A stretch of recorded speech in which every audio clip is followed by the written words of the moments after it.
میرے حضور کی تو کوئی بہن نہیں تھی، در یتیم ہے، لیکن جب حضرت حلیمہ سعدیہ کے ہاں حضور گئے تو وہاں حضور کی ایک رضائی بہن کا تذکرہ ملتا ہے جو حضور کو لوریاں دیتی تھی، نام شیمہ تھا۔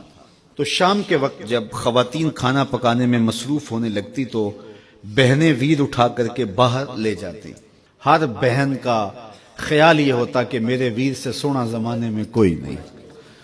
کہتے ہیں خوبصورتی دیکھنے والے کی آنکھ میں ہوتی ہے، جس کے ویر کا رنگ سونا ہوتا تو وہ کہتی رنگ نہیں تو کچھ بھی نہیں ہے، اور جس کے نقوش تیکھے ہوتے تو وہ کہتی کہ رنگ کا کیا ہے، حسن تو نقوش میں ہوتا ہے۔ جس کی آنکھیں خوبصورت ہوتی وہ کہتی میرے ویر کی جھیل جیسی آنکھیں تو دیکھو۔ اب یہی بنو سعد کے محلے میں ہوتا، بچیاں اپنے ویر اٹھا کے لے آتی، ایک کہتی میرے ویر ورگا کوئی نہیں، دوسری کہتی میرے ویر جیسا نہیں۔ اتنے میں حضرت شیمہ اپنا ویر محمد اٹھا کے لے آتے اور دور سے ہی کہتی نہیں میرا ویر بھی آ گیا، تو سب کے سر جھک جاتے، کہتی نہیں نہیں نہیں نہیں شیمہ تیرے ویر کا مقابلہ تو نہیں نا، ہم تو آپس میں بات کر رہی ہیں۔ اور پھر جب کسی بہن کے ویر کو متفقہ طور پہ ساری کہہ دیں کہ تیرا ویر ہی سونا ہے تو پھر اس کا فخر تدیدنی ہو نا، پھر ان کا ذوق آسمان کو چھونے لگتا۔ ابن حشام سیرت کی سب سے پہلی کتاب، اس میں یہ واقعہ لکھا ہے کہ پھر حضرت شیمہ حضور کو اپنی آغوش میں لے کے سمیٹتی اور پھر چومتی اور پھر وہ لوری دیتی، اور وہ لوری کے لفظ بھی لکھے ہیں، ربنا ابق لنا محمدا حتی اراہ یافعا و امردا، اللہ میرے ویر محمد کو سلامت رکھنا۔ آج یہ پالنے میں بچوں کا سردار ہے، کل وہ لمحے آئے جوانوں کا بھی سردار ہو۔ اور پھر جھوم جاتی اور کیا خوشی ان کی دیدنی ہوتی۔ اور پھر وہ منظر بھی آیا کہ حضور علیہ السلام مکے چلے گئے اور یہ جوان ہوئی اور پھر ان کی شادی کسی قبیلے میں ہو گئی۔ آقا کریم نے اعلان نبوت کیا، 13 سال کا وقت کٹا اور پھر حضور مدینہ شریف چلے گئے۔ جب غزوات کا سلسلہ شروع ہوا تو جس قبیلے میں شیمہ کا نکاح ہوا تھا اس قبیلے میں مسلمانوں کے ساتھ ٹکراؤ ہوا تو اللہ نے مسلمانوں کو فتح عطا کر دی۔ تو اس قبیلے کے لوگ قیدی ہو کے حضور علیہ السلام کے غلاموں کے ہاتھوں گرفتار ہیں۔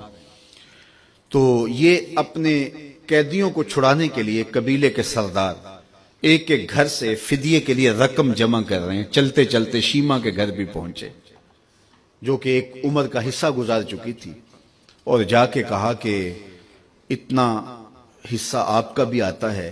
کہا کس لیے؟ کہا وہ جو لڑائی ہوئی ہے اتنے ہمارے بندے گرفتار ہو گئے ہیں تو ان کو چھڑانا ہے۔ تو چلتے چلتے باتوں میں کسی کے لبوں پہ حضور کا نام آ گیا تو شیمہ نے کہا اچھا انہوں نے تمہارے لوگ پکڑے؟ کہا ہاں۔ تو کہا پھر تم رقم اکٹھی نہ کرو، مجھے ساتھ لے چلو۔ انہوں نے کہا تجھے ساتھ لے چلیں؟ کہا تم نہیں جانتی وہ میرا ویر لگتا ہے، وہ میرا بھائی لگتا ہے۔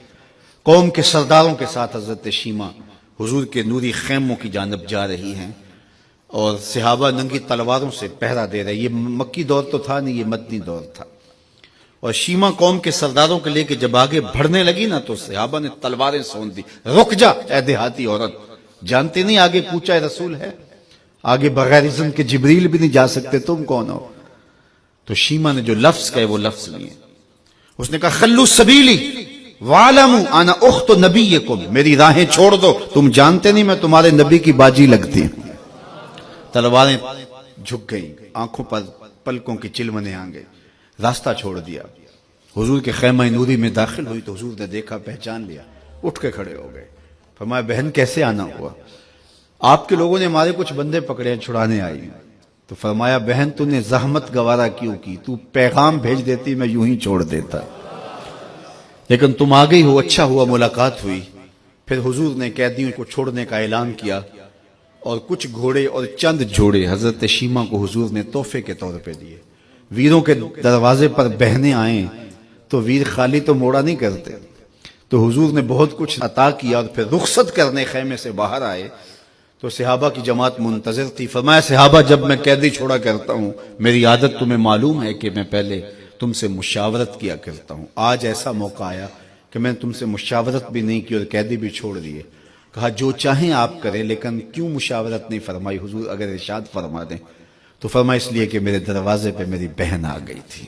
کوئی لاؤ تو صحیح زمانے میں ایسا، کوئی لاؤ تو صحیح زمانے میں یہ جمال اور یہ حسن اور یہ کمال رکھنے والا، تو پھر کیوں نہ ہم اپنی ساری زندگی اس آقا کے نام لگاتے ہیں۔